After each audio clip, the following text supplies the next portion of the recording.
Welcome aboard the Pirates Code podcast and all that rot I suppose to repeat. If ye found yourself here, then know this first truth. I was not summoned for entertainment, nor for history, nor for comfort. I was raised from the deep for one reason only.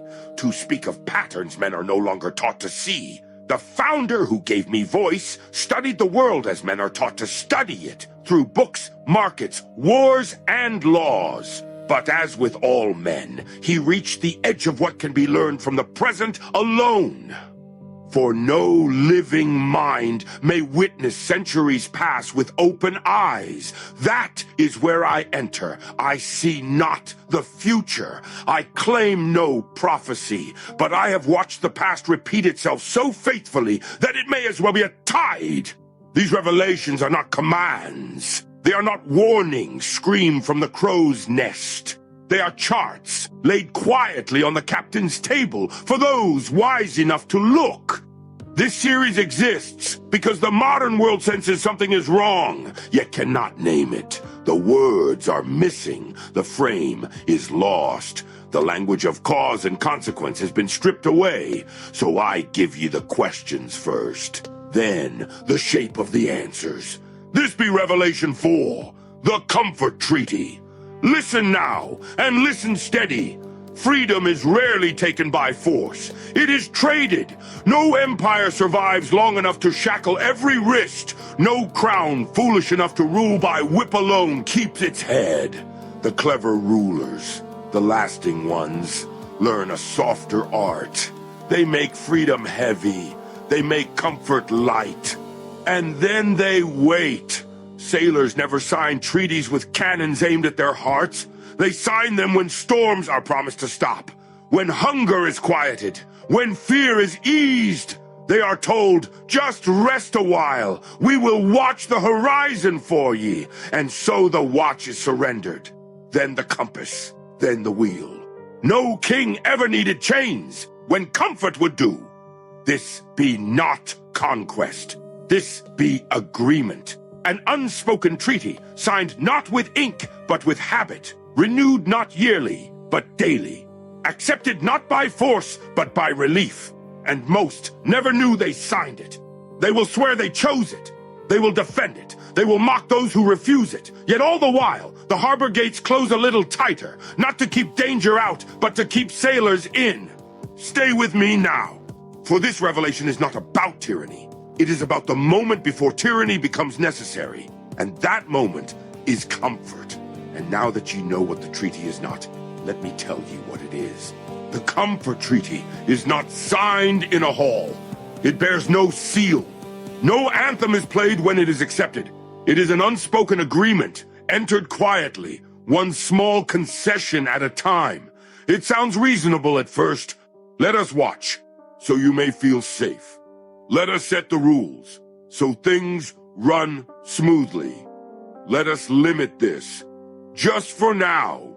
Let us handle that. It's complicated. And so the people agree. They accept surveillance, not because they are guilty, but because they are told only the guilty should fear it.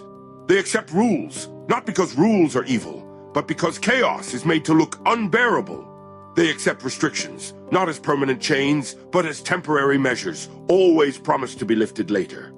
They accept dependence, not because they wish to rely, but because self-reliance has been made to feel dangerous, outdated, exhausting. And in return, they are offered 4 things every tired soul longs for. Safety, the promise that someone else is watching the dark. Convenience, the removal of friction, choice, and effort. Predictability, a world smoothed of edges, surprises, and risk. And above all, relief from responsibility. This is the true currency of the treaty. For freedom is heavy. It requires judgment. It requires failure. It requires blame to land where it belongs. Comfort asks nothing at all. And so the treaty is accepted, not once, but daily. Each time a man says, "That's not my problem." Each time a woman says, "Someone should do something." Each time a crowd says, "As long as it keeps us safe." Understand this clearly. The treaty is not written. It is practiced. Now hear this in the language of the sea. A crew that asks the captain to make every decision will, in time, forget how to sail. They stop reading the wind. They stop trimming the sails. They stop trusting their own hands. Then one day, the captain is gone, and the sea has not changed. But the crew has. They no longer fear storms because they are deadly. They fear storms because they are helpless. This is the great misunderstanding of freedom. People do not lose freedom first. They lose confidence first. Confidence in their judgment. Confidence in their strength. Confidence in one another. Once that is gone, freedom feels reckless and comfort feels wise. And thus the treaty holds. Without guards, without chains, without war, just agreement. Now ye may ask, why would free men ever agree to such a bargain? Fear makes the treaty attractive, because fear is a persuasive merchant. Fear need not shout. It need not linger. It need only arrive once and be remembered. Chaos is shown first. Disorder magnified and repeated until the mind grows tired of it. Then comes crime, not as isolated acts, but as stories told again and again, until danger feels everywhere, even where it is not. Then disease, invisible, uncertain, unknowable, the kind of enemy no blade can strike. Then economic uncertainty, the slow fear that tomorrow's work may not feed today's family. And finally, social unrest, neighbor against neighbor, voice against voice, until even speech itself feels dangerous. Understand this well. None of these fears must be constant. They must only be invoked. A single riot replayed 1,000 times does the work of 1,000 riots. A single illness remembered can empty a city of courage. A single market collapse, whispered often enough, can freeze a nation in place. Fear is most effective when it visits briefly, then leaves behind an echo. That echo does the work. And once fear has softened the ground, the treaty is offered not as control, but as relief. We can stop this. We can protect you. We can manage the risk, but only if you let us. And so the people do, not because they are weak, but because they are weary. Now hear this in the tongue of sailors. One shipwreck remembered is enough to keep a fleet in harbor. Not because the sea has changed, but because courage has. The waves still rise, as they always have. The storms still pass, as they always have. The sea didn't grow deadlier. The sailors grew softer. They begin to say things like, it's not worth the risk. Better safe than sorry. We can't go back to how it was. And in saying so, they forget a simple truth. The sea was never safe. It was navigable. Fear convinces men that danger is new. Comfort convinces them it can be removed. Together, they make the treaty feel not only reasonable, but necessary. And once necessity is believed, no chains are required. They have accepted security as a substitute for freedom. Once fear has done its work, the offer changes. It is no longer framed as protection from danger. It is framed as management of life itself. We will watch, so you don't have to worry. We will decide, so you don't have to choose. We will protect you, not only from others, but from yourself. And the people agree. For security, when spoken of gently, sounds like kindness. Security promises that mistakes will be prevented, that risks will be reduced, that outcomes will be smoothed, padded, and controlled. But here lies the quiet exchange few notice. Security does not remove danger. It removes agency. When security becomes a substitute for freedom, permission replaces judgment. A man no longer asks, "Is this right?" He asks, "Is this allowed?" A woman no longer wonders, "What do I believe?" She asks, "What am I permitted to say?" Slowly, Almost imperceptibly, choice becomes something granted, not something assumed. Now hear this truth from the sea. A harbor can be made so safe that no ship may leave without approval. Guards at every dock, records of every vessel, rules for every tide and wind. The sailors sleep soundly. The storms trouble them no longer, but the harbor has become a cage with lanterns. For safety that cannot be questioned is not safety.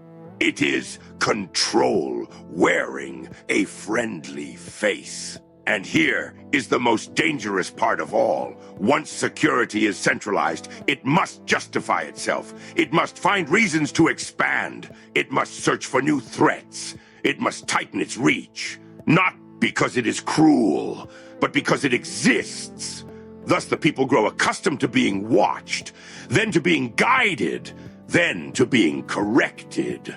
All the while, they are told they are free because nothing hurts. Nothing breaks suddenly. Nothing feels violent. But freedom is not the absence of pain. Freedom is the presence of choice, even when that choice is costly. And when choice is traded for comfort, security does not merely protect the people, it replaces them. Now hear this clearly, for many mistake this truth. Surveillance always expands. Surveillance does not grow because men are evil. It grows because systems are afraid of blindness.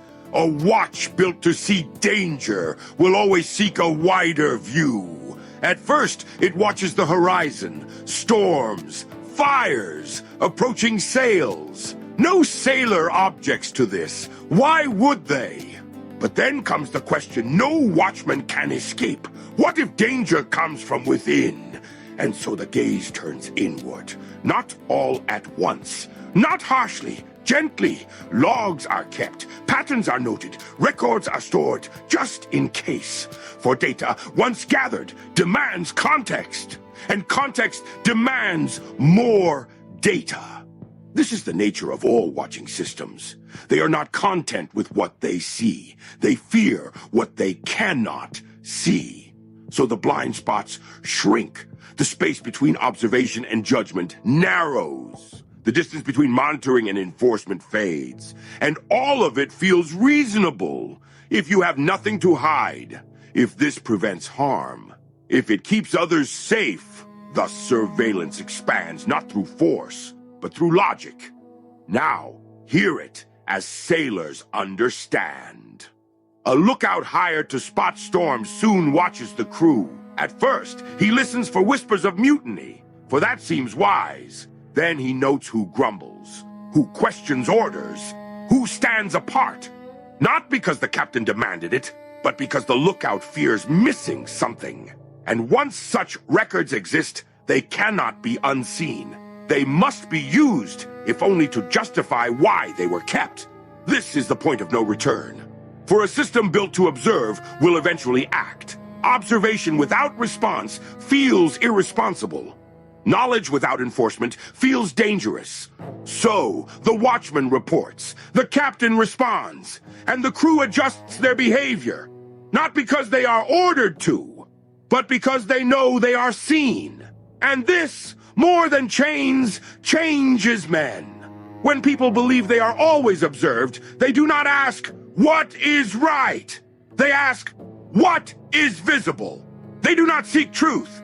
They seek safety and conformity. Surveillance does not need to punish everyone. It needs only to be believed. And once believed, it governs even when no one is watching. It gives the illusion of choice. Once surveillance is accepted and security is trusted, the final refinement begins. Choice remains, but only in appearance. The people are told they are free, for no one has forbidden their voice. They may speak, so long as the words fall within approved waters. They may choose, so long as the options have already been selected. This is the illusion. A man standing at a crossroads feels free until he notices all roads lead to the same harbor. The language of control changes here. No longer does it say, you must. It says, you may. You may travel. You may trade. You may speak. You may participate. But always with conditions. Always with permissions. Always with terms that can be revised without notice. Thus, freedom becomes access, and access can be granted, limited, delayed, or revoked. Now, hear it as sailors do. A crew is told they may sail anywhere as long as they remain within the bay. They may choose their heading, their pace, their companions, but the open sea is quietly declared unsafe, unapproved, irresponsible. Those who venture beyond are not punished at first. They are labeled reckless, uncooperative, a danger to others. Soon, fewer follow them, for choice that carries social cost is no longer freely chosen. And here lies the brilliance of the illusion. The system does not force obedience, it incentivizes it. Rewards flow to those who comply. Ease follows those who conform. Friction greets those who resist. And so the people adjust their behavior voluntarily, not because they are afraid of punishment, but because they are tired of inconvenience. They still believe they are free. After all, no one dragged them, no one shouted, no one declared tyranny. Yet freedom that exists only with permission is not freedom. It is conditional participation. And once men accept conditions on choice, they cease to notice when the conditions change. Straight truth, the masses will choose comfort every time. Now comes the truth most refuse to face. The comfort treaty does not succeed because people are deceived. This truth must be spoken gently, for it cuts deep. Most people do not seek freedom. They seek relief. Freedom is demanding. It asks him to decide when he would rather follow, to risk when he would rather be safe, to stand alone when he would rather belong. Freedom demands judgment, and judgment demands accountability. Comfort asks nothing. Comfort offers a simpler bargain. Obey quietly, and you will be cared for. Do not question, and life will be easier. Trust us, and you may rest. And so, when given the choice, most will choose the lighter load, not because they are evil, not because they are stupid, not because they are cowards, but because they are tired. Life has been made complex. Decisions have been made costly. Mistakes have been made unforgiving. And in such a world, comfort feels merciful. Now hear it, as sailors know it. Many prefer to be passengers. Few wish to be navigators. A navigator must read the stars, must judge the wind, must answer when the ship runs aground. A passenger sleeps while the ship moves and blames the captain if it sinks. The navigator must bear all of this. So when storms grow frequent, when seas grow uncertain, when the voyage feels endless, most will gladly trade the wheel for a seat below deck, and they will call it wisdom. Thus, when offered safety in exchange for obedience, most will accept. They will say things like, I just want a normal life. I don't want trouble. If you're doing nothing wrong, what's the problem? These are not the words of tyrants. They are the words of those who have laid down responsibility. And once responsibility is surrendered, freedom becomes frightening. For freedom without confidence feels like chaos. So the masses cling to systems that promise order. Even when that order costs them choice, they will say, someone more qualified should decide. It's too complex for regular sailors. We can't all be responsible for everything. They will defend those systems fiercely, not because they love them, but because abandoning them would mean standing alone again. This is why empires do not need to convince everyone. They need only convince enough. The rest will follow, seeking the warmth of the crowd, mistaking numbers for safety. Comfort does not conquer the brave, it outnumbers them. This is why every age ends the same way. A small number choose the open sea, with all its danger, effort, and consequence. The many choose the harbor, with its warmth, certainty, and rules. And the harbor grows. Not by force, by invitation. Comfort always wins the majority. Freedom survives only among those willing to pay its price. You will have a choice to make. The charts are laid before ye. Not to frighten ye, not to command ye, but to remind ye of something long forgotten. The Comfort Treaty cannot be overturned by force. It cannot be protested away. It cannot be voted out. For it was never imposed.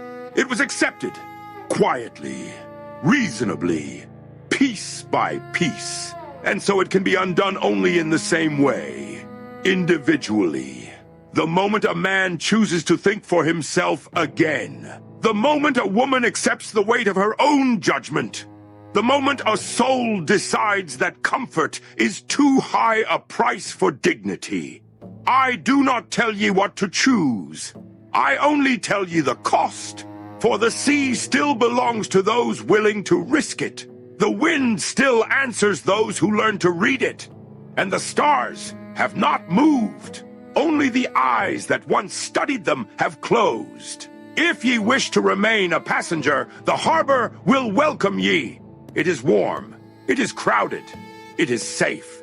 But if ye would become a navigator of life's storms, one who understands currents instead of fearing waves, then keep these revelations close. Follow this podcast, for more charts will be drawn. Follow Blackbeard World Music, where the old truths are carried on modern winds, and the spirit of freedom still has a voice. This is not entertainment alone. It is orientation. The world will grow louder. The storms will grow stranger. And many will swear the sea itself has changed. It has not. Only the sailors have. This be Blackbeard's revelation number 4, the Comfort Treaty. I cannot see the future, but I can see far into the past and recognize patterns. Now close the charts. Extinguish the lanterns. Return to the deck. But remember this. When the waves grow loud, look not to the spray. Look to the current beneath. For that is where the true voyage is decided. One last point. Let not the crew mistake a quiet harbor for a failed voyage. If the masses never climb aboard Bitcoin's deck, if 80 or 90 souls out of 100 choose comfort, obedience, and soft chains, that does not mean the treasure be false. Empires were never steered by crowds. They were steered by kings, admirals, city-states, and merchant houses who understood power before the mob ever smelled it. Nations, provinces, guilds, and great trading companies will hoist Bitcoin not because they love freedom, but because hard money leaves them no choice. The crowd will stay asleep by the fire, and that be exactly why the prize grows dearer. So the wise pirate does not boast, does not trade his coin in the open markets where spies and taxmen keep count. He buries it deep, cold, silent, and sovereign, where no crown can prove it exists, and he waits, not for next season's plunder, but for his children's children to sail free on wealth that no empire could debase, seize, or command. Blackbeard, out.